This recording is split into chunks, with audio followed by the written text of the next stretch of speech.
أعوذ بالله من الشيطان الرجيم بسم الله الرحمن الرحيم إن الله وملائكته يصلون على النبي يا أيها الذين آمنوا صلوا عليه وسلموا تسليما صدق اللہ العظیم۔ عزیز ساتھیو، ماؤ بہنو، السلام علیکم ورحمۃ اللہ وبرکاتہ۔ آج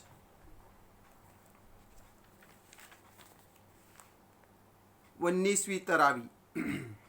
انشاءاللہ آج ہم 22ویں پارے کا مختصر خلاصہ آپ کے سامنے رکھنے کی کوشش کریں گے۔ اس پارے میں سورہ احزاب کا کچھ حصہ، سورہ سبا، سورہ فاطر اور سورہ یاسین کی 21 آیتیں ہیں۔ یہ قرآن مجید کی 33، 34، 35 اور 36 نمبر کی صورتیں ہیں۔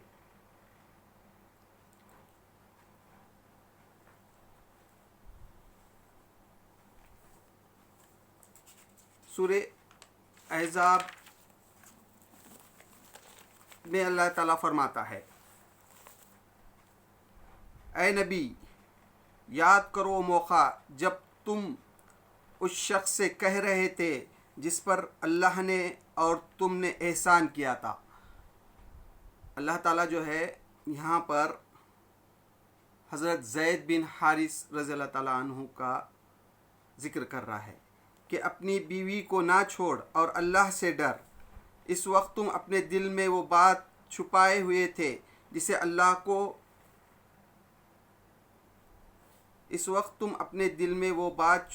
چھپائے ہوئے تھے جسے اللہ کھولنا چاہتا تھا۔ تم لوگوں سے ڈر رہے تھے، حالانکہ اللہ اس کا زیادہ حقدار ہے کہ تم اس سے ڈرو۔ پھر جب زید اس سے اپنی حاجت پوری کر چکا تو ہم نے اس مطلقہ خاتون کا تم سے نکاح کر دیا تاکہ مومنوں پر اپنے منہ بولے بیٹے کی بیویوں کے معاملے میں کوئی تنگی نہ رہے، جبکہ وہ ان سے اپنی حاجت پوری کر چکے ہیں، اور اللہ کا حکم تو عمل میں آنا ہی چاہیے تھا۔ تو اس طرح سے یہ اللہ تعالیٰ منہ بولے بیٹے کی جو ہوتے ہیں وہ حقیقی بیٹے نہیں ہوتے، اس کا احکام اللہ تعالیٰ یہاں نازل کرتا ہے۔ پھر اس صورت میں اللہ تعالیٰ جو ہے ہماری مائیں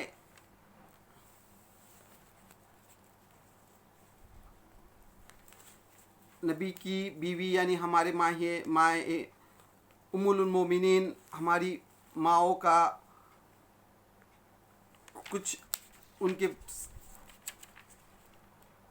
ان کو احکام نازل کرتا ہے کہ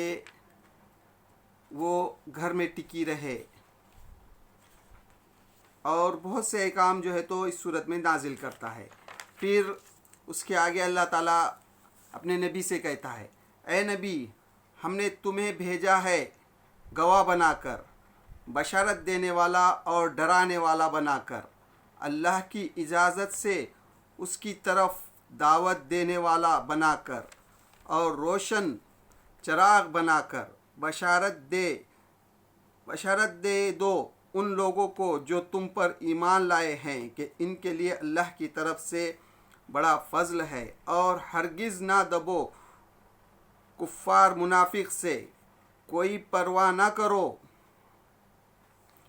ان کی، اور بھروسہ کرو اللہ پر، اللہ ہی اس کے لیے کافی ہے کہ آدمی اپنے معاملات اس کے سپرد کر دے۔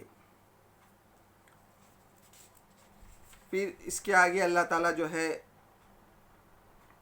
نبیوں کی بیوی کے احکام نازل کرتا ہے، اور اللہ کے رسول صلی اللہ علیہ وسلم کو 4 سے زیادہ نکاح کی اجازت دیتا ہے۔ پھر پردے کے احکام بھی نازل کرتا ہے اللہ تعالیٰ اس صورت میں۔ پردہ کا حکم بھی نازل کرتا ہے۔ پھر اور آگے اللہ تعالیٰ فرماتا ہے، ابھی جو میں آیت تلاوت فرمائی، اللہ اور اس کے ملائک نبی پر درود بھیجتے ہیں، اے لوگو جو ایمان لائے ہو تم بھی ان پر درود و سلام بھیجو۔ جو لوگ اللہ اور اس کے رسول کو اذیتیں دیتے ہیں ان پر دنیا اور آخرت میں اللہ نے لعنت فرمائی ہے اور ان کے لیے رسوا کن عذاب مہیا کر رکھا ہے۔ اللہ تعالیٰ حکم دیتا ہے کہ اللہ کے رسول صلی اللہ علیہ وسلم پر درود بھیجو، اور جو اللہ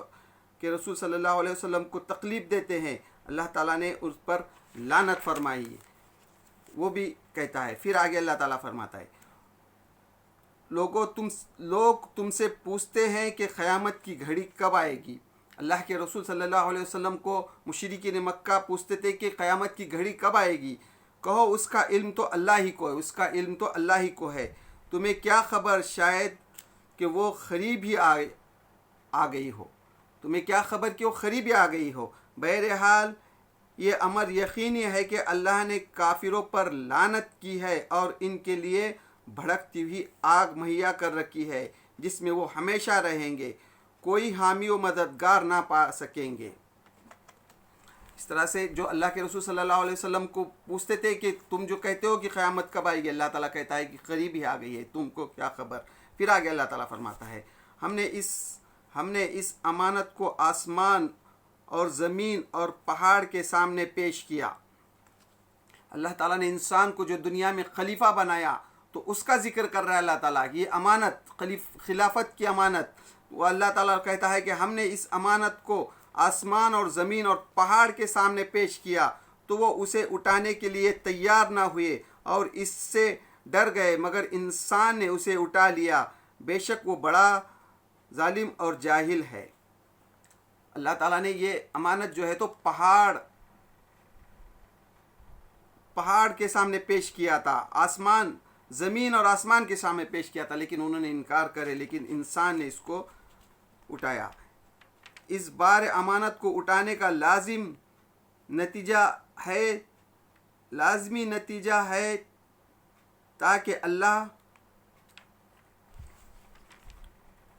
اللہ منافق مردوں اور عورتوں اور مشرک مردوں اور عورتوں کو سزا دے، اور مومن مردوں اور عورتوں کی توبہ قبول کرے، اللہ درگزر فرمانے والا اور رحیم ہے۔ اس طرح سے یہ سورت جو ہے اختتام ہوتی ہے۔ اب سورہ سبا یہاں سے شروع ہوتی ہے۔ سورہ سبا بھی جو ہے یہ مکی سورت ہے، یہ اس وقت نازل ہو گئی جب ظلم و ستم جو ہے شدت کو تھا۔ اس وقت اس پس منظر کو ذہن میں رکھیے کہ مکے میں جو ہے ظلم و ستم جو ہے شدت کو تھا، اس وقت یہ سورت نازل ہوئی۔ اس وقت اللہ تعالیٰ فرماتا ہے جس کی پہلی آیت میں، حمد اس خدا کے لیے ہے جو آسمان اور زمین کی ہر چیز کا مالک ہے۔ اللہ کی حمد سے یہ سورت شروع ہوتی ہے، اور آخرت میں بھی اسی کے لیے حمد ہے، وہ دانا اور باخبر ہے۔ جو کچھ زمین میں جاتا ہے اور جو کچھ اس سے نکلتا ہے اور جو کچھ آسمان سے اترتا ہے اور جو کچھ اس میں چڑھتا ہے، ہر چیز کو وہ جانتا ہے، وہ رحیم اور غفور ہے۔ منکرین کہتے ہیں کیا بات ہے کہ قیامت ہم پر نہیں آ رہی ہے، یعنی منکرین جو ہے یہ باتیں کرتے تھے کہ ہم جھٹلا رہے ہیں پھر بھی قیامت کیوں نہیں آ رہی۔ کہو قسم ہے میرے عالم غیب پروردگار کی، وہ تم پر آ کر رہے گی۔ اللہ تعالیٰ کہتا ہے کہ قسم کھا کر کہتا ہے کہ وہ آ کر رہے گی، اس سے ذرہ برابر بھی کوئی چیز نہ آسمانوں میں چھپی ہوئی ہے نہ زمین میں، ذرہ برابر بھی کوئی چیز آسمان میں چھپی ہے نہ زمین میں، نہ ذرے سے بڑی اور نہ اس سے چھوٹی، یعنی ذرے سے بڑی نہ ذرے چھوٹی۔ اللہ سب کو جانتا ہے، سب کچھ ایک نمایاں دفتر میں درج ہے، سب جو ہے تو ایک نمایاں دفتر میں درج ہے، اور یہ قیامت اس لیے آئے گی کہ جزا دے اللہ ان لوگوں کو جو ایمان لائے ہیں اور نیک اعمال کرتے رہے ہیں، ان کے لیے مغفرت ہے اور رزق کریم۔ اور جن لوگوں نے ہماری آیت کو نیچا دکھانے کے لیے زور لگایا ہے، ان کے لیے بدترین قسم کا دردناک عذاب ہے، یعنی قیامت ان کے لیے ہے جو نیک عمل کرتے ہیں ان کو جنت ملے، اور جو بدکار ہیں ان کو جہنم میں ڈال دیا جائے۔ پھر اس کے آگے اللہ تعالیٰ جو ہے داؤد علیہ السلام کو جو اللہ تعالیٰ نے نعمت بخشی تھی اس کا ذکر کرتا ہے اس کی 10ویں آیت میں، اور ہم نے داؤد کو اپنے یہاں سے بڑا فضل عطا کیا تھا۔ داؤد علیہ السلام کو اللہ تعالیٰ نے بڑا فضل عطا کیا تھا۔ ہم نے حکم دیا تھا اے پہاڑوں اس کے ساتھ تال میل قائم کرو، اور یہی حکم ہم نے پرندوں کو بھی دیا تھا۔ ہم نے لوہے کو اس کے لیے نرم کر دیا تھا۔ داؤد علیہ السلام کو اللہ تعالیٰ نے وہ نعمتیں بخشی تھی جو دنیا میں کسی کو نہیں بخشی۔ پہاڑ اور پرندے ان کے ساتھ جو ہے تو حمد کرتے تھے، اللہ کی حمد ان کے ساتھ داؤد علیہ السلام کے ساتھ کرتے تھے، پرندے بھی اور پہاڑ بھی، اور لوہے کو اللہ تعالیٰ نے ان کے لیے نرم کرا تھا۔ پھر آگے اللہ تعالیٰ سلیمان علیہ السلام کا ذکر کرتا ہے، اور سلیمان کے لیے ہم نے ہوا کو مسرخ کر دیا، صبح کے وقت اس کا چلنا 1 مہینے کی راہ تک، اور شام کے وقت اس کا چلنا 1 مہینے کی راہ تک۔ ہم نے اسے کے لیے پگھلے ہوئے تانبے کا چشمہ بہا دیا، اور ایسے جین اس کے تابع کر دیے جو اپنے رب کے حکم سے اس کے آگے کام کرتے تھے۔ اللہ تعالیٰ جو ہے سلیمان علیہ السلام کو بھی جو نعمت بخشا تھا اس کا بھی ذکر کرتا ہے۔ سلیمان علیہ السلام کو دنیا میں اللہ تعالیٰ نے ایسی نعمتیں بخشی تھی دنیا میں آج تک کسی کو نہیں۔ سلیمان علیہ السلام کو ایسی اللہ تعالیٰ نے حکومت دی تھی، تو وہ سلیمان علیہ السلام شکر ادا کرتے تھے اللہ تعالیٰ کا، تو وہ بھی ذکر کرتا ہے۔ پھر اب یہاں جو ہے سبا کا ذکر ہے۔ سبا کے لیے ان کے اپنے ٹھکانے میں ایک نشانی موجود ہے، 2 باغ دائیں اور بائیں، کھاؤ اپنے رب کے دیا ہوا رزق اور شکر بجلاؤ، اس کا ملک ہے عمدہ پاکیزہ، اور پروردگار ہے بخشش فرمانے والا، مگر وہ منہ موڑ گئے۔ آخرکار ہم نے ان پر بند توڑ کر سیلاب بھیج دیا۔ یہاں جو ہے قوم سبا جو ہے اس پر جو اللہ تعالیٰ نے نعمت بخشی تھی، پھر انہوں نے اس کا جو ناشکری کی تو اللہ تعالیٰ نے ان پر بند توڑ دیا، اس کا ذکر کر رہا ہے، یعنی اس پانی کا جو تو بند توڑ دیا، بھیج دیا، اور ان کے پیچھے 2 باغوں کی جگہ اور 2 باغ انہیں دے جن میں کڑوے کسیلے پھل اور جاؤ کی درخت تھے، اور کچھ تھوڑی سی بیری۔ یہ تھا ان کے کفر کا بدلہ جو ہم نے ان کو دیا، اور ناشکر انسان کے سوا ایسا بدلہ ہم اور کسی کو نہیں دیتے۔ تو اللہ تعالیٰ نے جو ہے قوم کو جو اللہ تعالیٰ نے نوازا تھا، پھر انہوں نے جو ہے تو ان کا انکار کیا، کفر کیا، تو اللہ تعالیٰ نے ان کو وہ نعمتوں سے کیسا محروم کیا اس کا ذکر کرتا ہے۔ پھر آگے اللہ تعالیٰ فرماتا ہے اے نبی ہم نے تم کو تمام ہی انسانوں کے لیے بشیر و نذیر بنا کر بھیجا ہے۔ اللہ تعالیٰ نے اپنے نبی کو جو ہے تو بشیر اور نذیر بنا کر بھیجا ہے، اس کا ذکر کر رہا ہے۔ مگر اکثر لوگ جانتے نہیں۔ یہ لوگ تم سے کہتے ہیں کہ وہ قیامت کا وعدہ کب پورا ہوگا، اگر تم سچے ہو۔ جو ہے مشرکین مکہ جو اللہ کے رسول صلی اللہ علیہ وسلم کو کہتے تھے کہ تم جو قیامت کا ذکر کرتے ہو تو کب ہوگا وہ پورا؟ کہو تمہارے لیے ایک ایسے دن کا وقت مقرر ہے جس کے آنے میں نہ ایک گھڑی بھر کی تاخیر تم کر سکتے ہو اور نہ ایک گھڑی بھر پہلے اسے لا سکتے ہو۔ اللہ کے پاس وہ وقت مقرر ہے، اس میں ایک گھڑی بھی پہلے نہیں آ سکتی نہ بعد میں آ سکتی۔ اللہ ہی بہتر جانتا ہے کہ وہ گھڑی کب آئے گی۔ اس طرح سے اللہ تعالیٰ فرماتا ہے۔ پھر اس کے آگے اللہ تعالیٰ فرماتا ہے اپنے نبی سے، اس کی اے نبی ان سے کہو میرا رب اپنے بندوں میں سے جسے چاہتا ہے کھلا رزق دیتا ہے اور جسے چاہتا ہے ناپ تولا دیتا ہے۔ یعنی اللہ تعالیٰ جو ہے رزق کا دینے والا جو ہے تو کسی کو بہت زیادہ دیتا ہے اور کسی کو ناپ تول کر دیتا ہے، اس کا ذکر کرتا ہے۔ تو اس طرح سے یہ سورت بھی جو ہے سمجھو اختتام کو ہوتی ہے۔ اور پھر آگے سورہ فاطر، یہ بھی سورت جو ہے تو مکی ہے، اور یہ بھی سورت جو ہے تو مکی ہے، اور اس سورت اس طرح سے شروع ہوتی ہے اللہ کی تعریف سے۔ تعریف اللہ ہی کے لیے ہے جو آسمان اور زمین کا بنانے والا ہے۔ اللہ تعالیٰ کے حمد کے ساتھ جو ہے تو یہ سورج شروع ہوتی ہے، اور اس کے آگے اللہ تعالیٰ فرماتا ہے اللہ جس رحمت کا دروازہ بھی لوگوں کے لیے کھول دے اسے کوئی روکنے والا نہیں، اور وہ بند کر دے اسے اللہ کے بعد پھر کوئی دوسرا کھولنے والا نہیں ہے، وہ زبردست اور حکیم ہے۔ اللہ تعالیٰ فرما رہا ہے کہ اللہ تعالیٰ جس کو بھی رحمت کے دروازے کھولتا ہے تو پھر اس کو بند کرنے والا کوئی نہیں ہے، اور اللہ اگر کسی پر دروازے بند کر دے تو پھر اسے کوئی نہیں کھول سکتا۔ پھر آگے اللہ تعالیٰ فرماتا ہے اب اگر اے نبی یہ لوگ تمہیں جھٹلاتے ہیں تو کوئی نئی بات نہیں ہے، تم سے پہلے بھی بہت سے رسول جھٹلائے جا چکے ہیں۔ یعنی نبی کریم صلی اللہ علیہ وسلم کو جو مشرکین مکہ جو جھٹلا رہے تھے، تو اللہ تعالیٰ فرما رہا ہے کہ اے نبی یہ تم کو جھٹلا رہے تو یہ کوئی نئی بات نہیں ہے، ہر زمانے میں یہی ہوا ہے، جب بھی نبی آئے دنیا میں ان کی قوموں نے ان کو جھٹلایا، بہت سے رسول جھٹلائے چکے ہیں، اور سارے معاملات آخرکار اللہ ہی کی طرف رجوع ہونے والے ہیں، اور سارے معاملات اللہ ہی کی طرف رجوع ہونے والے۔ لوگوں اللہ کا وعدہ یقینی حق ہے، اللہ کا وعدہ جو ہے یقینی حق ہے، لہٰذا دنیا کی زندگی تمہیں دھوکے میں نہ ڈال دے، دنیا کی جو زندگی ہے تمہیں دھوکے میں نہ ڈال دے، اور نہ وہ بڑا دھوکے باز تمہیں اللہ کے بارے میں دھوکہ دینے پائے۔ اور وہ بڑا دھوکے باز، یعنی شیطان کو یہاں دھوکے باز کہا ہے کہ وہ بڑا دھوکے باز تم کو دھوکہ نہ دے دنیا کی زندگی میں۔ در حقیقت شیطان تمہارا دشمن ہے، اس لیے تم بھی اسے اپنا دشمن ہی سمجھو۔ شیطان جو ہے تو تمہارا دشمن ہے، اس لیے تم بھی اس کو دشمن ہی سمجھو۔ وہ تو اپنے پیرو کو اپنی راہ پر اس لیے بلا رہا ہے کہ وہ دوزخیوں میں شامل ہو جائے، یعنی وہ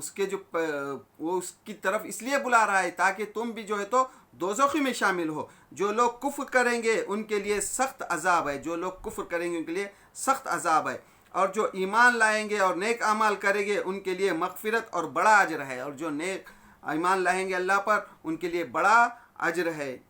اور نیک عمل کریں گے ان کے لیے بڑا اجر ہے، مغفرت اور بڑا اجر ہے۔ بھلا کچھ ٹھکانہ ہے اس شخص کی گمراہی کا جس کے لیے اس کا برا اعمال خوشنما بنا دیا گیا ہو اور وہ اسے اچھا سمجھ رہا ہو۔ اللہ تعالیٰ یہاں کہہ رہا ہے کہ اس شخص کا کچھ ٹھکانہ ہے کیا، جس کو جو ہے اللہ تعالیٰ نے جو ہے برے اعمال کو اس کے نظروں میں اچھا بنایا۔ اللہ تعالیٰ کسی سے اگر نفرت کرتا ہے تو یہ بھی ایک بات ہے کہ اللہ تعالیٰ جو ہے برے کام کو اس کے نظر میں اچھا بناتا ہے۔ مثال کے طور پر سمجھیے کہ ایک بینک ہے، سودی کاروبار ہے وہ، اور وہ سمجھتا ہے جو سودی کاروبار میں مبتلا ہے وہ تو سمجھتا ہے کہ میں تو لوگوں کی مدد کر رہا ہوں، یہ یعنی اس کی نظروں میں اس کو جو ہے خوشنما نظر آتا ہے، اس کو یعنی میں تو لوگوں کی مدد کر رہا ہوں، وہ سمجھتا ہے ویسا، یعنی شیطان اس کو ویسے بھلائے میں ڈالتا ہے، ایک سودی کاروبار میں مبتلا ہے اور وہ سمجھتا ہے کہ میں تو لوگوں کی مدد کر رہا ہوں۔ تو اللہ کسی سے نفرت کرتا ہے تو اللہ تعالیٰ کسی برے کام کو اس کا خوشنما بنا دیتا ہے، تو اس کا بھی اللہ تعالیٰ ذکر کرتا ہے۔ پھر آگے اللہ تعالیٰ فرماتا ہے وہ اللہ ہی تو ہے جو ہواؤں کو بھیجتا ہے، پھر وہ بادل اڑاتی ہیں، پھر ہم اسے ایک اجڑے علاقے کی طرف لے جاتے ہیں۔ اللہ تعالیٰ جو ہے بادلوں کو جو لاتا ہے تو وہ اجڑی ہوئی جو بنجر زمین ہوتی ہے اس کی طرف لے جاتا ہے، اس کا ذکر کر رہا ہے، اور اس کے ذریعے سے اس زمین کو جلا اٹھاتا ہے۔ جو بنجر زمین پڑی ہوئی رہتی ہے، پھر جو بادل آتے ہیں، پھر اس بارش ہوتی ہے تو اس کو وہ پھل پھول جاتی ہے، اٹھاتے ہیں۔ جو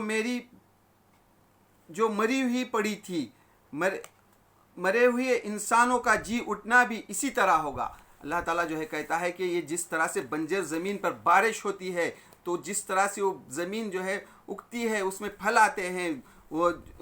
مری ہوئی زمین رہتی ہے تو اس میں جیسا درخت آتے ہیں، اناج اگتا ہے، تو اسی طرح جو ہے اللہ تعالیٰ جو ہے فرما رہا ہے کہ مرے ہوئے انسانوں کو جی اٹھنا بھی اسی طرح ہوگا۔ اس طرح سے پھر اس کے آگے اللہ تعالیٰ فرماتا ہے اندھا اور آنکھ والا برابر نہیں ہے، نہ اندھا اور آنکھ والا کے برابر ہو سکتے ہیں، نہیں ہے، نہ تاریکیوں اور روشنی یکساں ہے، یعنی اندھیرا اور اجالا بھی یکساں نہیں ہے، نہ ٹھنڈی چھاؤں اور دھوپ کی تپش ایک جیسی ہے، ٹھنڈی چھاؤں اور دھوپ کی تپش کیا ایک جیسی ہے کیا، اور نہ زندے اور مردے مساوی ہیں، اور جو نہ زندہ اور مردے جو ہے تو کیا مساوی ہیں، کہ اللہ تعالیٰ یہاں کہہ رہا ہے کہ اسی طرح جو ہے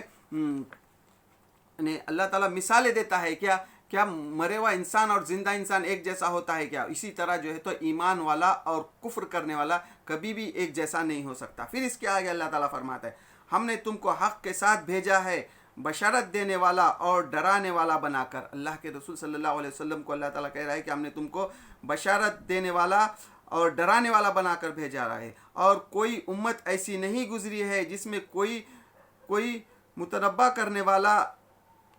نہ آیا ہو، یعنی ہر امت میں اللہ تعالیٰ نے اپنے نبی بھیجے، رسول بھیجے تاکہ لوگوں کو راستہ بتائے۔ اب اگر یہ لوگ تمہیں جھٹلا رہے ہیں تو ان سے پہلے گزرے ہوئے لوگ بھی جھٹلا چکے ہیں، ان کے پاس ان کے رسول کھلی دلائل اور صحیفے اور روشن ہدایت دینے والی کتاب لے کر آئے تھے، پھر جن لوگوں نے نہ مانا ان کو میں نے پکڑ لیا، اور دیکھ لو کہ میری سزا کیسی سخت تھی۔ اللہ تعالیٰ فرما رہا ہے کہ جن قوموں میں بھی رسول آئے، نبی آئے، انہوں نے ان کی تعلیمات کو جھٹلایا تو اللہ تعالیٰ نے ان کو پکڑ لیا، کیسی اللہ کی سخت سزا ہوتی ہے۔ پھر اس طرح سے جو ہے یہ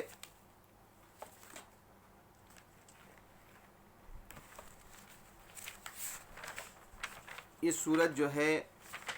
اختتام کو پہنچتی ہے، اور اس کے آخر میں جو ہے اللہ تعالیٰ فرماتا ہے